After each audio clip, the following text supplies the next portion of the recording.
লাইলান মানে রাতের কিছু অংশে, কোথা থেকে? মিনাল মসজিদুল হারাম ইলা মসজিদুল আকসা, মসজিদে হারাম হতে মসজিদে আকসা পর্যন্ত। আল্লাযী বারাকনা, আল্লাহ বলেন আল্লাযী অর্থাৎ যিনি, বারাকনা আমি সেখানে বরকত রেখেছি। কেন? লিদুরিয়াহু যেন তিনি দেখেন, নবী করিম সাল্লাল্লাহু আলাইহি ওয়াসাল্লাম যেন তিনি পরিদর্শন করেন, যেন দেখেন, মিন আয়াতিনা আমার নিদর্শন সমূহ, আমার নিশানি যেন আমার রাসূল দেখেন। ইন্নাহু হুয়াস সামিউল বাসীর, নিশ্চয় তিনি সবচেয়ে বেশি শোনেন, সবচেয়ে বেশি দেখেন, সবচেয়ে বেশি জানেন। কে? আল্লাহ তাআলা। দেখুন এই আয়াতের মধ্যে এত কিছু ঢুকানো রয়েছে, আল্লাহু আকবার। যদি প্রত্যেকটা অক্ষরের বা শব্দের ব্যাখ্যা আমরা শুনি তাহলে অনেক সমস্যার সমাধান হয়ে যাবে। যেমন কি নবী করিম সাল্লাল্লাহু আলাইহি ওয়াসাল্লাম তিনি মেরাজ করেছেন, এটা নিয়ে কোনো সমস্যা নেই।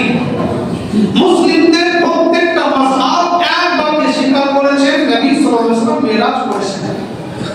কিন্তু পার্থক্য হলো কিছু মানুষ বা কিছু দলের মত হলো নবী করিম সাল্লাল্লাহু আলাইহি ওয়াসাল্লাম মেরাজ করেছেন স্বপ্নের মাধ্যমে, স্বপ্নে তিনি স্বপ্নে মেরাজ করেছেন।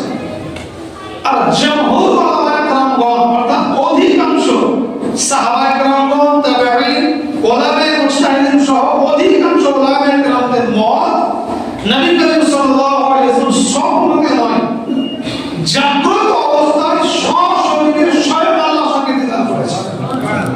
এটা আমাদের মত, আহলে সুন্নাত ওয়াল জামাতের মত। হুজুর সাল্লাল্লাহু আলাইহি ওয়াসাল্লাম তিনি জাগ্রত অবস্থায় সশরীরে তিনি মেরাজ করেছিলেন।